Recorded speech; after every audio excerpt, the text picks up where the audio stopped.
This time I get to spend with you guys and answer all your plastic surgery questions. We are here at Pure Plastic Surgery in beautiful Miami, Florida. And I am happy to answer all your questions. You can talk about anything regarding plastic surgery from head to toe, from pre-op to post-op. And you know you're getting good information because I am a double board certified plastic surgeon.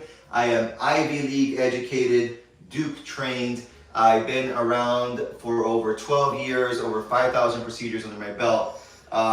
And we just keep on going. That's right. Okay. But before we get into the questions here, today I just wanted to give you just a little brief presentation on something that people ask about all the time, right? Because people are always very curious about this, always want to know what's out there, you know, whether it works and everything else. And so what I wanted to talk about today was skin tightening devices, right? So what are the different devices that we have here that help with the skin tightening? Where are they used? In other words, in what setting are they being used? And you know, what type of energy they use and things like that. So let's dig in, okay? So we have several skin tightening devices here at Pure Plastic Surgery, and a lot of which we use in the operating room because, as you know, I do a lot of liposculpture, lipo 360 and BBL, high definition liposuction as well, total definer. So we use a lot of these devices in the OR for those procedures, okay?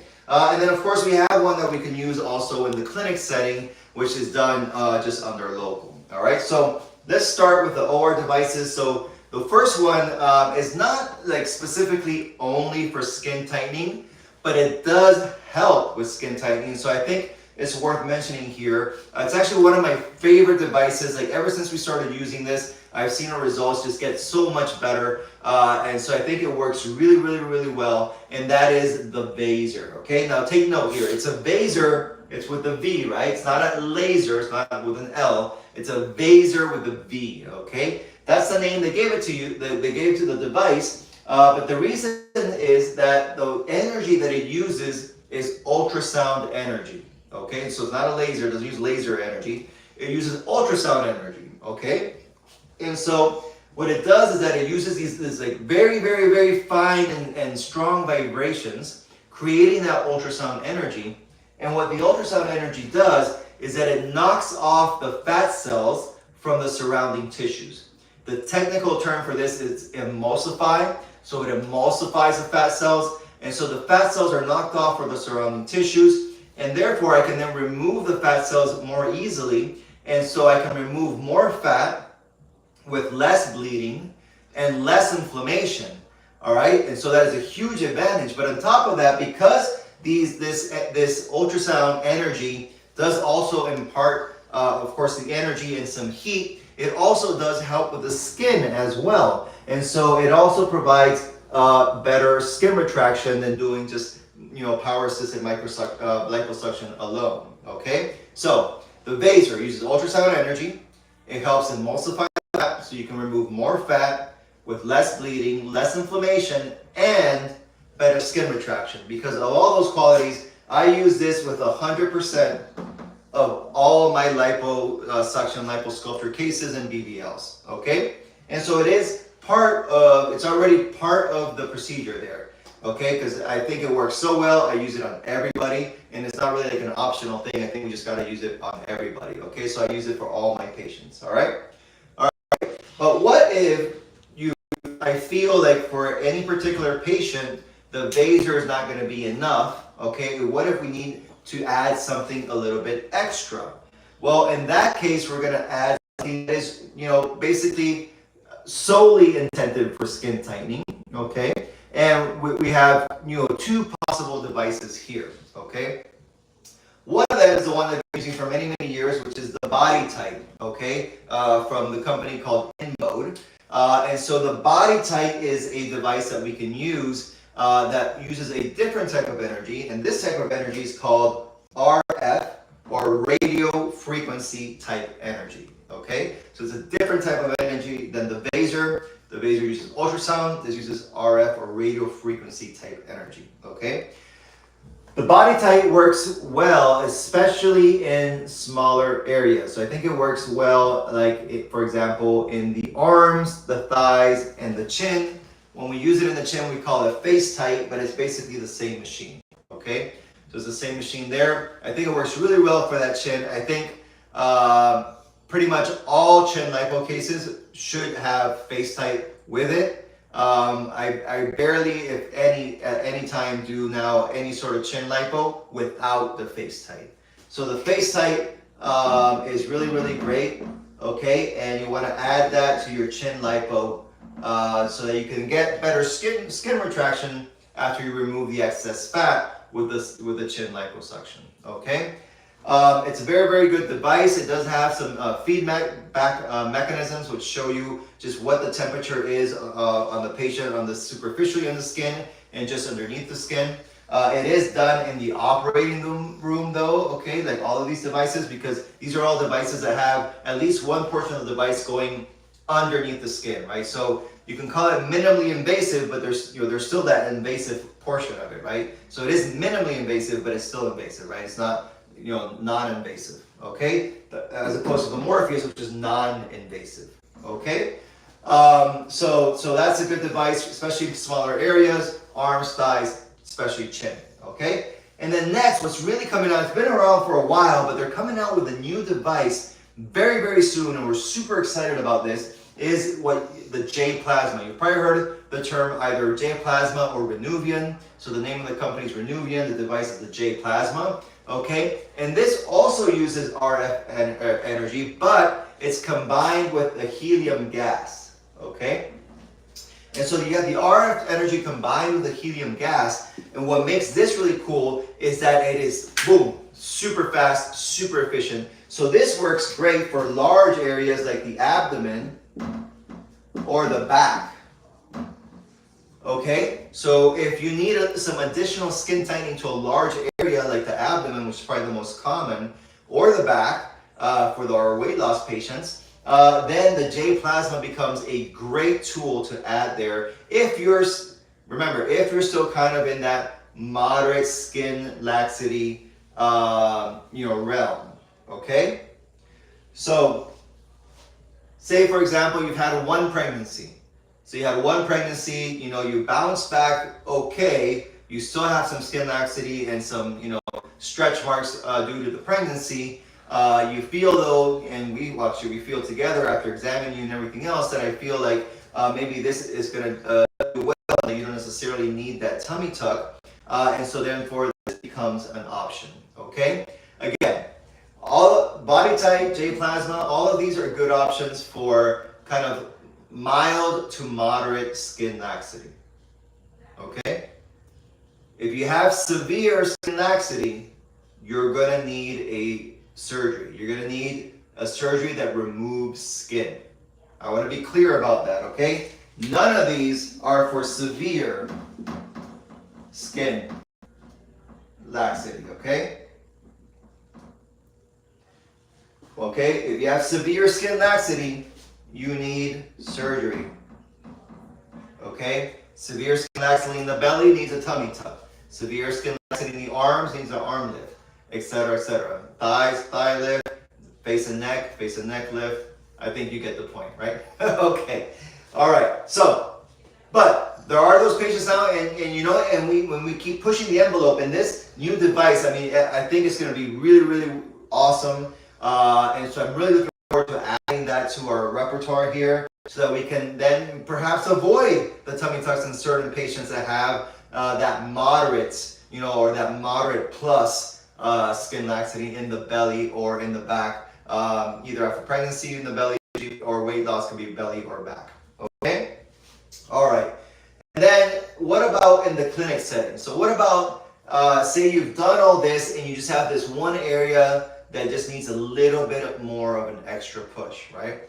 Or you just have some very mild skin laxity that you want to take care of, and you don't want to go through a procedure or operating room or general anesthesia or any of those things. You want to be in, you want to be out, kind of lunchtime procedure, be on your way, get back to your regular life, right? So what becomes the option there? Well, what we can use here in the clinic setting is what's called the Morpheus8. So Morpheus8 is RF also, so radio frequency energy, micro needling. Okay, so think of it like micro needling on steroids, right? It's like pumped up microneedling, all right? And so that works well pretty much anywhere. So you can use it on the face, the neck, you can use it, in the tummy, you can use it basically anywhere in the body. And so what that does is you have all these, these small needles, depending on where you're using, anywhere from 24 to 40 needles, okay? They just penetrate the skin to a certain degree, from like 1 millimeter up to the max of like 7 to 8 millimeters. And then they also, once they penetrate the skin, they impart that radio frequency energy. That stimulates a inflammatory response, it stimulates the collagen production, and it helps the skin retract and look tighter and look smoother. Okay, it is done in the clinic setting. It can be done under just a topical kind of anesthetic, so just a little cream you put on the face. You don't need anything else other than that. Certainly no IVs or anything else. The only kind of downside to it is that you're going to need anywhere from 3 to 6 sessions. Okay, 3 to 6 sessions. It's not a one. These are one and done, one and done, one and done, one and done. Okay, this requires 3 to 6 sessions, spread 1 month apart. Okay, but like I said, done in the clinic. You come in, I don't know, 15 minutes, 30 minutes, depending how big the area is. You're in, you're out, and you keep going, with your regular life, basically. Okay. All right, so that's just a very quick kind of summary of all these skin tightening devices. But I just kind of glossed over many things. I'm sure you have questions, so I'm happy to answer that. Number one, how does this work for inner thigh like tightening? Yes, so it does work. So when we're considering the inner thigh, I mean, if it's super mild and you don't want to deal with the OR stuff, then you can do the Morpheus. Okay, so that's one option. But for most people, you're going to need something a little bit more powerful than that. And so my recommendation is going to be either the BodyTite or the J Plasma. And so that can be done in the operating room. It can be done at the time of your liposculpture 360 or BBL, or pretty much actually you can add it on to just about any procedure, whether it's a breast or tummy, mind and cobra, etc. So if you are concerned about the some skin laxity in your thigh area, certainly bring it up with your coordinator so they can then help you and guide you to what's going to be the best option for you. But once again, remember, if you're in that kind of moderate plus to severe skin laxity in the thigh, then of course you have to also potentially consider a thigh lift. Excessive back rolls, is it possible to get rid of it without having a back lift? Great. So of course I would have to do an evaluation, but the short answer is, there is that possibility. Again, if you have like moderate excess skin in the back, okay, not severe, not like you lost 150 pounds and things are just hanging all the way down. But if you have moderate skin laxity in the back with rolls, then usually the best combination for that is, usually you want to do a lipo 360 anyway because you want to address the whole trunk. But I would say a liposculpture 360 with the Vaser with the J Plasma. That's going to be a great option for you. Do you have to get a mammogram before breast aug? If you're over 40. So that depends on age or prior history. But if you're under 40 and you have no prior history, no family history, no personal history, no problems in the breast, then no, you do not need to get a mammogram. Now, if you're over 40, you do, or if you have a prior very strong family history or personal history of breast cancer. Hi, can you keep a stage 1 or 2 capsular contraction without doing surgery? Yeah, if you're in the lower stages, a lot of times you can kind of train in a way where you can hopefully avoid the surgery, or at least stop it from progressing. So when you have a stage 1 or 2 capsular contracture, it's still not causing a lot of distortion, it's still not causing a lot of pain.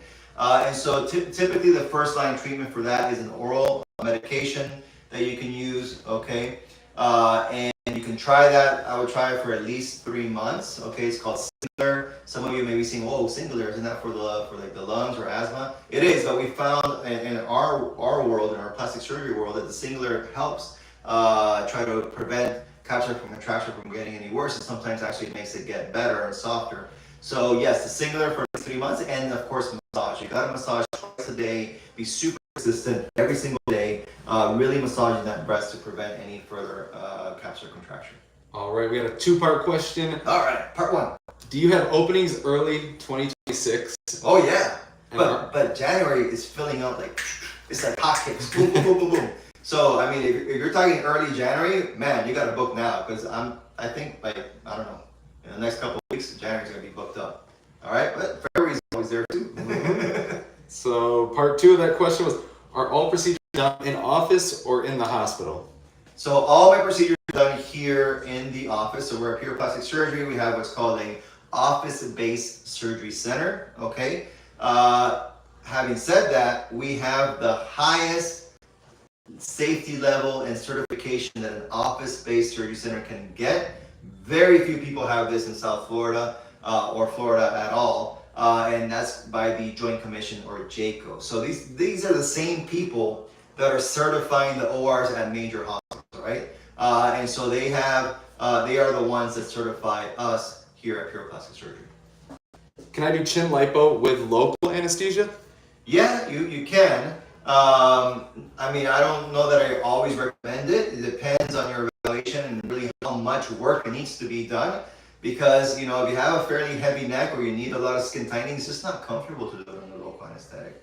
If you have something minimal, then yeah, potentially it could be done. But I think for the most part, for most patients who really, in order to get the absolute best result, it's better to do it either under twilight or general anesthesia, to do the liposculpture, and to also add the BodyTite for the skin tightening.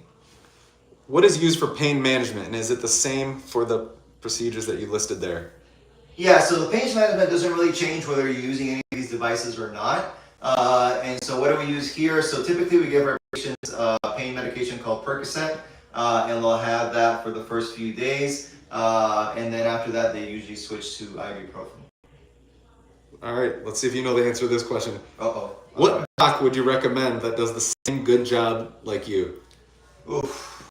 The same good job? I don't know. I think we do a terrific job here. What other docs do I recommend? I recommend the other docs that are here. I recommend Dr. Vidal and Dr. Wigriff. I think they're both excellent. They've been here for several years now.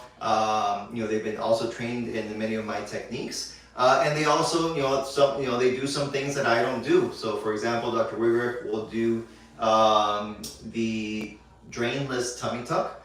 And Dr. Vidal will do all the facial procedures. So I don't do face anymore. So anything that's in the face, neck, nose, ears, eyelids, Dr. Vidal is the person to go for that. What's the recovery time for those procedures? Vaser, J-plasma, and Morpheus. Okay, so well, the Morpheus is basically zero, right? It's essentially zero recovery time. You're in, you're out. And then for these procedures, it's going to be based also on what else was done, right? Because we're typically combining with liposuction. So it doesn't really add anything to the recovery time for liposuction. So with liposuction, of course, in the first 6 weeks, no heavy lifting, no strenuous activity. You have to wear your compression garments and you have to get your massages, right? And so we're adding these things to the lipo, and you still have to do that. You still have to wear that compression garment the first 6 weeks, night and day, then an additional 6 weeks, hours a day. And I still recommend, especially for larger areas, about 20 post-op lymphatic massages. Can you do a mommy makeover plus BBL at the same time? I don't do that. So there are people that do it. I don't recommend it. I think that when you combine those two procedures, the complication rates start to go way up. And as many of you know, here at Pure Plastic Surgery, your safety is my #1 priority. And so I do everything I can to minimize risk. And so when you combine those two procedures, complications for things like infection goes up, for bleeding and the need of blood transfusions go up, and most importantly, the risk for blood clots goes up, okay? And the reason why I say this point is that can cause serious problems, okay? That can cause respiratory distress, can put you in the hospital, the ICU, or even death, okay? So the risk goes up when you combine those procedures for blood clots, and that's just something, risk that I'm not willing to take for my patients. Nurse here, how long do I have to go without sitting after a BBL? All right, so if we're doing a BBL, you're not going to be directly sitting for 6 weeks, okay? Having said that, there is a special pillow device called the BBL pillow, which you can use during those initial 6 weeks to sit using that pillow. What that does is that it kind of goes under the thigh area, and so the pressure is being placed on the thighs, and not on the hips and the buttock area. Does getting a BBL affect your fertility as a woman? No, it should not. There's really nothing that would cause that to affect your fertility, right? Remember, we're using your own fat, number one, right? It's your own stuff, your own tissue, it's your own fat. And so all we're basically doing is removing fat from certain areas and adding it back to other areas, okay? And that should in no way affect fertility. Do you perform skinny BBLs with Morpheus or Vaser? Yeah, definitely, okay? So definitely perform skinny BBLs. In fact, I have my own signature style of skinny BBL, which is our trademark South Beach butt lift, okay? And so what is that? Well, that's a skinny BBL with my own kind of flair. I do it in a way where all the transitions are nice and smooth. I take your own underlying foundation into account. So we create that beautiful kind of athletic, enhanced, natural result with my Earl curve and signature upside down heart shape, okay? We do it in a way with less incisions that are all super hidden, so they're not really visible even if you're in a small bikini, okay? And of course, everything done under ultrasound imaging, okay? Ultrasound imaging and guidance when I'm placing the fat to make sure that I'm placing it in that safe space. When do you want your patients to start their post-op massages after a BBL? Next day. You're gonna start, boom, right away, okay? There's no waiting there. So the next day, basically what we call post-op day 1, so the first day after the procedure, that's when you're gonna start your massages. The first 7 massages should be daily. The next 7 massages are gonna be every other day. And then the last 6 or 7 massages are going to be weekly. I'm a 36 triple D, but I would love to be full C and have upper pole fullness. Can you do a lift, reduction, and implants in the same procedure? So the short answer is yes, it can be done.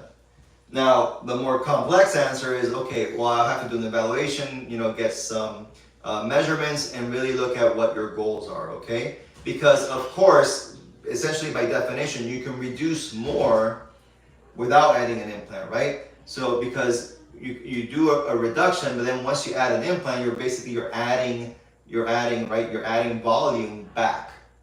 So if you want, if you want more of a reduction, then typically we shouldn't be adding the implant. So it really depends on how small you want to go, and then compared to how much you want that upper pole fullness. Do you accept insurance? No insurance here, sorry. How many days off do I need to recover from a lipo sculpture? So it's going to depend a little bit on your job, but typically for most people, office type settings, usually a week is sufficient. Thank you. What about J-plasma or abs? J-plasma? Yeah, so that's what we're talking about here. So yeah, again, super excited about it. They're coming out even with a new device very, very soon. It's like J-plasma on steroids. It's gonna be great. It's gonna have like probably the maximum skin tightening out of all the devices we got here. And yes, the J-plasma along with the Vaser and the power assisted liposuction can be used to do that, what we call a high definition or HD liposculpture, which involves creating abs for men, 6-pack abs, obliques. We can do all of that. So you said you can't sit 6 weeks after BBL. What about a BBL reduction? Oh, BBL reduction, typically you can sit, right? Because now it's not about trying to get fat cells to survive, right? So typically when we do a BBL reduction or reshaping, we're actually doing liposuction. And so we're removing fat from those areas, trying to reshape the buttock and hips, or just reduce volume overall. And so it's a little bit the opposite in that sense. Like we actually want compression. So you want your faja to be tight in the buttock and hips. You actually can have massages there, so they can massage the buttocks and hips. And it is okay to lay on your back or sit. Let's see. Would you recommend men to get a tummy tuck in the stomach? If you have a lot of excess skin, then the answer is yes, okay? Especially nowadays, taking all these GLP-1s, like your Mounjaro and Ozempic, right? A lot of guys are losing a lot of weight quick, especially a lot of young guys, right? You didn't see that so much in the past. And so yeah, you're a young guy, you took the Mounjaro, you lost a lot of weight very, very quickly, you're gonna end up with some loose skin or skin laxity. And so remember, once you have moderate to severe skin laxity, There's no way of basically working that out. And so what needs to be done is that skin needs to be removed with a tummy tuck.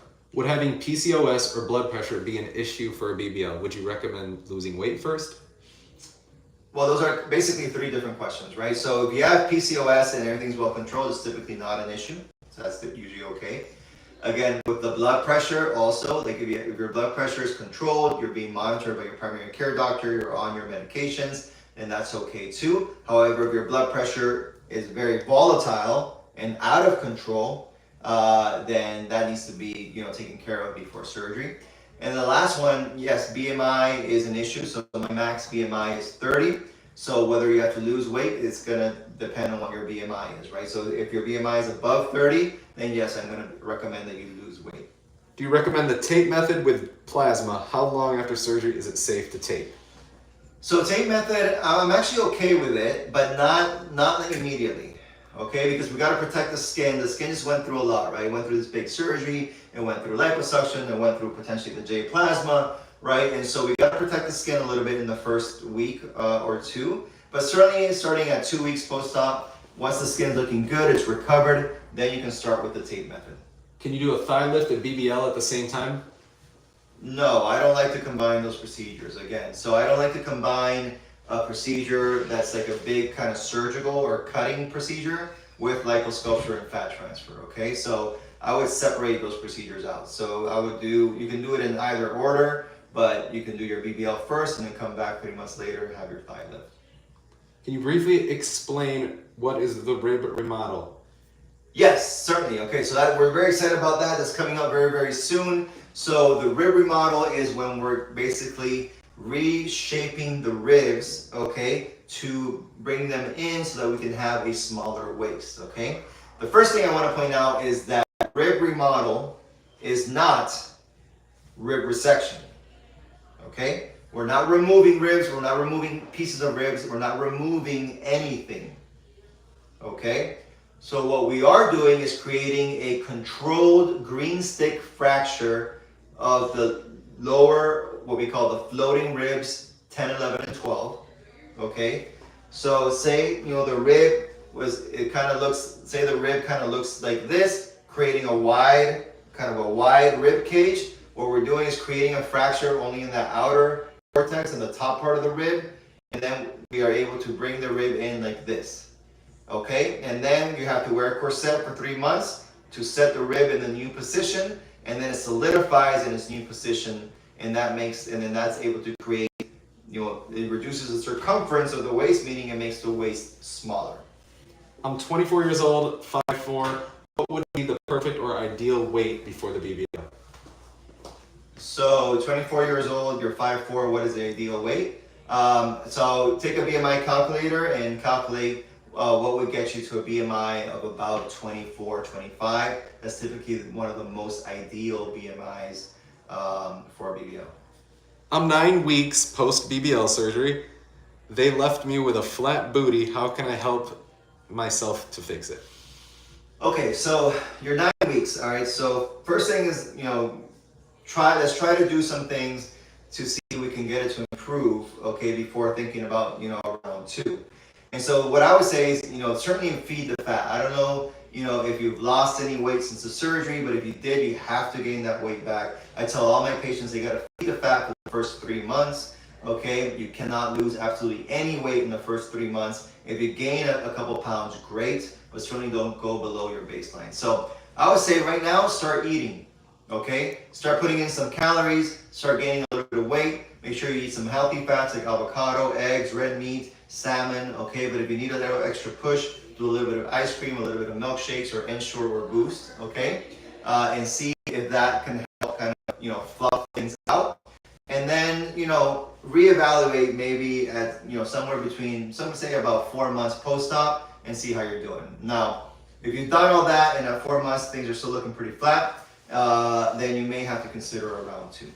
All right, not a question, but this is a patient just stopping by to say hi to my surgeon. Thank you, Dr. Alex Earl. This is Chelsea from Los Angeles. Hey, Chelsea. I may come back. All right. I would love for you to come back. We look forward to it. Thank you, Chelsea. Ciao. Can you combine a BBL and a mandibular definition? Oh, You mean like a liposculpture in the chin area? I believe so. I think that's what you're referring to, and so the answer would be yes. You can do that. You can combine the BBL with the chin lipo or mandibular definition. What I would recommend, like I said before, is that on top of just doing the liposuction sculpture of the mandible area, you add Vaser Lipo to help the skin retract as well for a better definition. I'm booked with Dr. Vidal for my BBL in September. I'm so excited. All right, awesome. Look forward to seeing you soon. All right, let's see what we have here. What's the weight normally for a woman to qualify for Lipo 360? The ideal weight. So weight's going to vary a lot because it varies in comparison to your height, right? So someone that weighs 120 pounds and is 5 foot is not the same as someone that weighs 120 pounds and is 5'6", okay? And we look more at BMI. What is the most ideal BMI for BBL? Is typically around 24, 25. Having said that, of course, I take patients up to a BMI of 30. Dr. Vidal and Dr. Wigger take patients up to a BMI of 33, I believe. Can breast implants and BBL be done in the same procedure? So again, I don't typically like to combine those procedures. Now, it's not as kind of severe as trying to combine a tummy tuck in a BBL or a mommy makeover in a BBL. So I may consider it in a thinner patient, say BMI 24 or below, might be a consideration for those patients, but not in a higher BMI patient. Why is that? Because here in Florida, we actually have rules or laws that are handed to us by the Department of Health. And one of those states that if you're doing a surgery such as a breast augmentation, that then the amount of fat that we can remove via liposuction becomes only 1 liter, which is not, it's not a huge amount, right? Typically, if you're not doing the breast augmentation, right, if you're just doing liposuction alone or BBL alone, then you can do 4 liters, right? So it's a huge difference there. So I think it works well in Florida only for lower BMI patients to try to combine the BBL and breast aug. Thank you. I know you have to go soon. We're at 32 minutes. Oh, so you got 2 free minutes. All right, I know. Let's see. I think lost track of time. There's a lot of questions. Why stay the extra 2 days after getting drains out at day 5 post-op?